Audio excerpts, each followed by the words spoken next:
हाँ जी, तो आज की क्लास के अंदर हम लोग क्या पढ़ने जा रहे हैं? इन्वेस्टमेंट फ्लक्चुएटिंग, और 10 मिनट के अंदर ना हमें ये आईएफआर कंप्लीट करना और ढंग से समझना, ठीक है। इधर देखना, ये जो आईएफआर है, ये चीज आपको दिखेगी बैलेंस शीट में। कहां पे दिखेगी? बैलेंस शीट में। और बैलेंस शीट में आईएफआर आपको लायबिलिटी साइड में दिखेगा। कहां पे दिखेगा? तो ये लायबिलिटी साइड है, ये अमाउंट है, ये एसेट्स है और ये अमाउंट है, ठीक है। और लायबिलिटी साइड में आपको दिखा हुआ मिलेगा आईएफआर 40,000 रुपए। आईएफआर कितने का भैया? 40,000 रुपए का है। और मैं आपको बताना चाहता हूं, ये आईएफआर हमारा बहुत ज्यादा क्वेश्चन गलत करवाता है, ठीक है। तो आईएफआर को ना ढंग से कॉन्सेंट्रेट करना आपको, ठीक है। अब इधर देखना, क्वेश्चन में इस तरीके से बना होगा और यहां पर ना लिखा होगा इन्वेस्टमेंट। क्या लिखा होगा? इन्वेस्टमेंट। इन्वेस्टमेंट।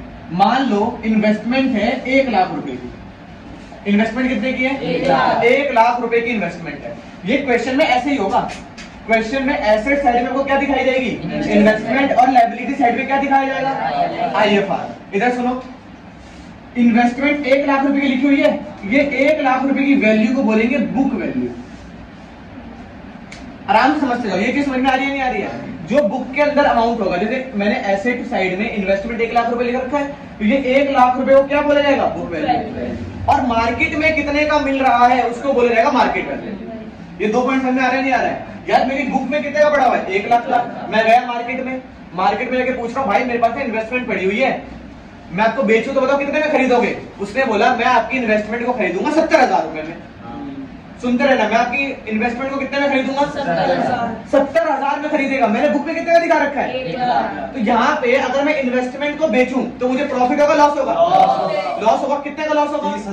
30,000 का लॉस होगा। अब बताओ, ये फ्यूचर में मुझे लॉस हो रहा है नहीं हो रहा है? और मैं इस लॉस से बचना चाहता हूँ नहीं बचना चाहता हूँ?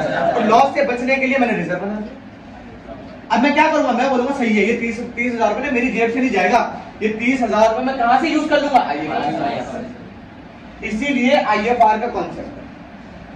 बात समझ में आ रही है नहीं आ रही है आप लोगों को? अगर आपको बात समझ में आ रही है तो केस नंबर 1 ढंग से देखना। केस नंबर 1, कोई भी इंफॉर्मेशन नहीं है, नो इंफॉर्मेशन। अगर मुझे क्वेश्चन में इन्वेस्टमेंट के लिए, किसके लिए? इन्वेस्टमेंट के लिए कोई भी इंफॉर्मेशन नहीं दे रखी, मुझे बताया ही नहीं जा रहा कि मार्केट वैल्यू क्या है इसकी, मतलब क्वेश्चन में इन्वेस्टमेंट के बारे में कुछ भी नहीं बताया जा रहा है, तो आप क्या करना? बोलना ये आईएफआर पार्टनर आपस में बांट लो। ये आईएफआर पार्टनर क्या करो? आपस में बांट लो। अगर वो आपस में बांटेंगे तो एंट्री पास हो जाएगी, IFR account debit to partner capital या फिर करंट अकाउंट। और कौन सी रेशियो में? ओल्ड रेशियो में। बताओ केस नंबर 1 आपको समझ में आया नहीं आया? केस नंबर 1 में क्या है भैया? इन्वेस्टमेंट के लिए कोई भी इंफॉर्मेशन नहीं दे रखी। अगर मुझे कोई भी इंफॉर्मेशन नहीं दे रखी होगी तो मैं पूरा आईएफआर का पैसा किसको दे दूंगा? पार्टनर को। और मैंने वही चीज करा, आईएफआर का पैसा, IFR account debit to partner capital या फिर करंट अकाउंट। और कौन से रेशियो में? केस नंबर 1 आपको समझ में आ गया नहीं आ गया? ये मुझे बता दो। आगे बात समझ में? आगे देखो, अब मुझे क्वेश्चन में इंफॉर्मेशन दे रहा है। क्वेश्चन में क्या दे रहा है? इंफॉर्मेशन दे रहा है। इधर चलो, वो बोल रहा है market value of investment is 1 lakh. Market value of investment is 1 lakh.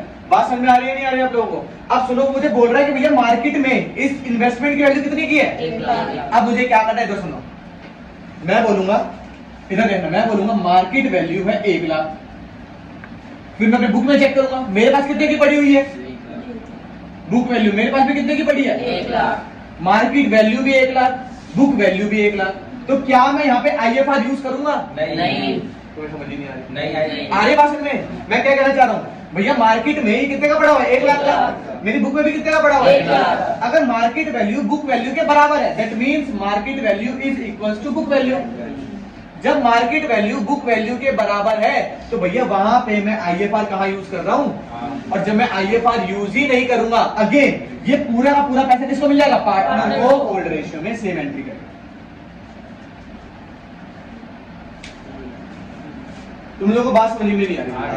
आने बात में दो केस पढ़ लिया। केस नंबर 1 क्या था, भैया आपने क्वेश्चन में कोई भी इंफॉर्मेशन नहीं दिया, अगर आप क्वेश्चन में कोई भी इंफॉर्मेशन नहीं दोगे सर, पूरा का पूरा पैसा पार्टनर को दे दूंगा।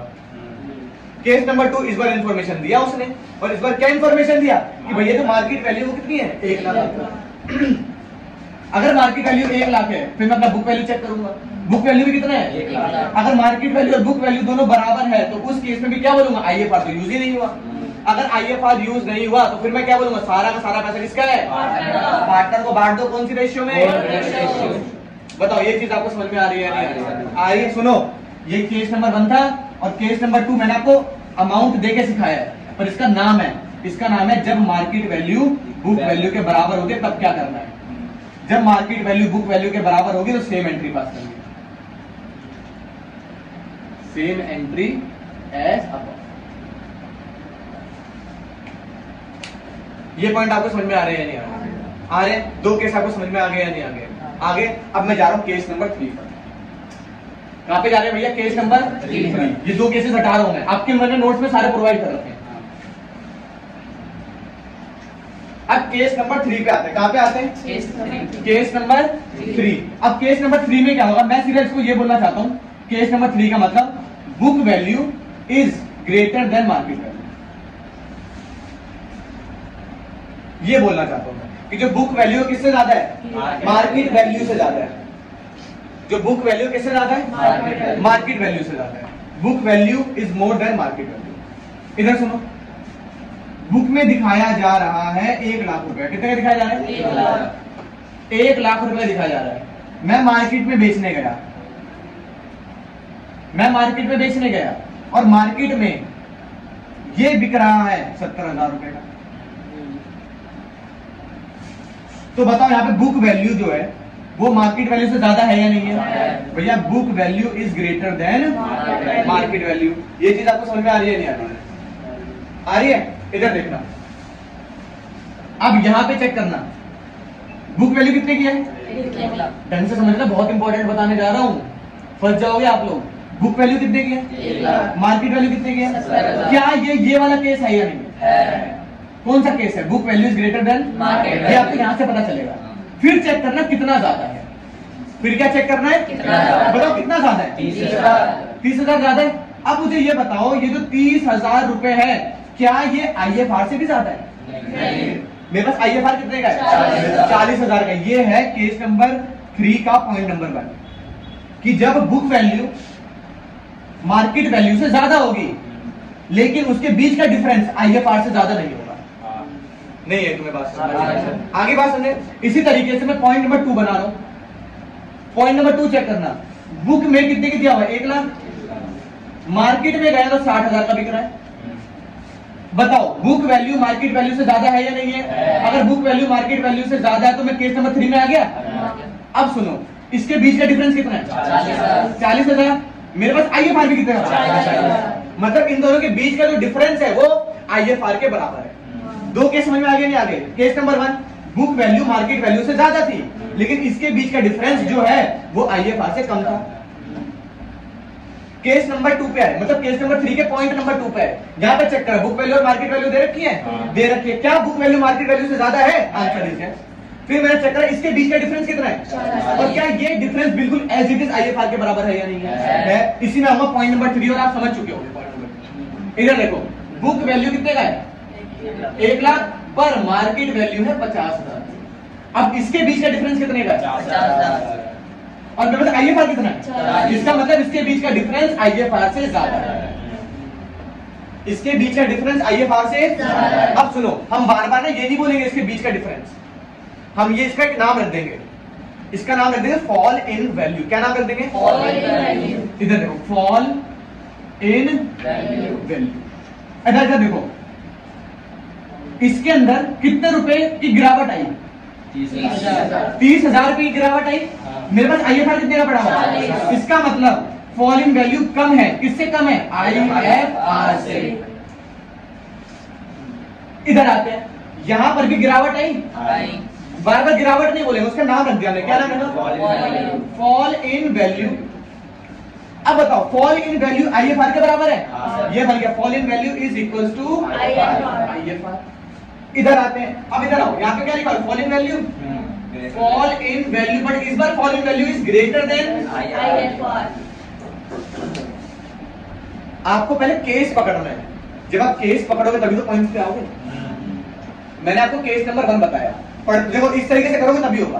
केस नंबर 1, सर कोई भी इंफॉर्मेशन नहीं दे रखी। अगर कोई भी इंफॉर्मेशन नहीं दे रखी, पूरा पैसा पार्टनर को उठा के दे दूंगा, आप ऐसे कुछ मत कहना भाई। फिर आया केस नंबर 2। केस नंबर 2 क्या था? बुक वैल्यू और मार्केट वैल्यू दोनों बराबर थी। मैंने आपको बार बार बताया नहीं बताया? और जब बुक वैल्यू और मार्केट वैल्यू दोनों बराबर होगी तो उस केस में भी पूरा IFR किसको दे दूंगा? पार्टनर को। अब आया केस नंबर 3, और केस नंबर 3 में कौन ज्यादा है कौन कम है? बुक वैल्यू ज्यादा है, मार्केट वैल्यू कम है। पहले ये चेक करना है आपको, वो चेक करोगे तभी तो यहाँ पे आओगे। नहीं आ रही बात समझ? आ रही है? अभी तक देखना केस नंबर 3 का पॉइंट नंबर 1, केस नंबर 3 का पॉइंट नंबर 1। अब देखो पॉइंट नंबर 1 क्या कह रहा है? पॉइंट नंबर 1 कह रहा है कि यहाँ पर जो आपकी वैल्यू में गिरावट आ रही है वो IFR से कम है। वो IFR से क्या है? कम है। अब देखो इसकी एंट्री क्या होगी। मैं बोलूंगा यार मेरे पास ना IFR पड़ा हुआ था कितने का? 40,000 का। मेरी इन्वेस्टमेंट में कमी आ गई। मेरी इन्वेस्टमेंट में कमी आने का मतलब टू इन्वेस्टमेंट, मेरी इन्वेस्टमेंट में कमी आ गई। कितनी कमी आ गई? इसका मतलब 40,000 में से 30,000 में उस कमी को पूरा करने के लिए यूज कर लूंगा। अब 10,000 बच गया, बच गया। ये 10,000 रुपए मैं पार्टनर को दे दूंगा ओल्ड रेशियो। ये 10,000 रुपए पार्टनर को दे दूंगा कौन सी रेशियो में? क्या लिखेंगे यहाँ पे? टू पार्टनर कैपिटल या फिर करंट अकाउंट। और कितना दे दूंगा? 10,000 कौन सी रेशियो में? Old ratio. ये था। अब इधर आओ जरा, इस वाले पॉइंट पे आओ। यहाँ पे बताओ फॉल इन वैल्यू किसके बराबर है? मैं क्या बोलूंगा? सर मेरे पास ना IFR पड़ा हुआ था 40,000 रुपए का, और मेरी इन्वेस्टमेंट में भी गिरावट आ गई है। 40,000। टू इन्वेस्टमेंट करके कितने की? 40,000। क्या मेरे पास पैसा बचा? नहीं। जब पैसा बचा ये तो पार्टनर को कहां से दूंगा? आ रही बात समझ में नहीं आ रही है? अब आते हैं केस नंबर 3 पे। केस नंबर 3 में बोलो सर मेरे पास ना IFR पड़ा हुआ है कितने का?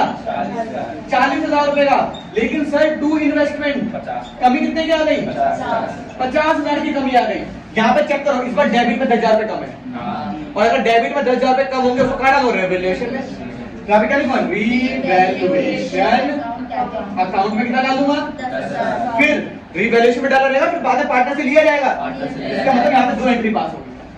दूसरी एंट्री क्या होगी सर? दूसरी एंट्री होगी पार्टनर कैपिटल या फिर current account debit to revaluation, और पार्टनर कितना लेगा? 10,000, क्योंकि लॉस मुझे कितने का हो गया? 10,000।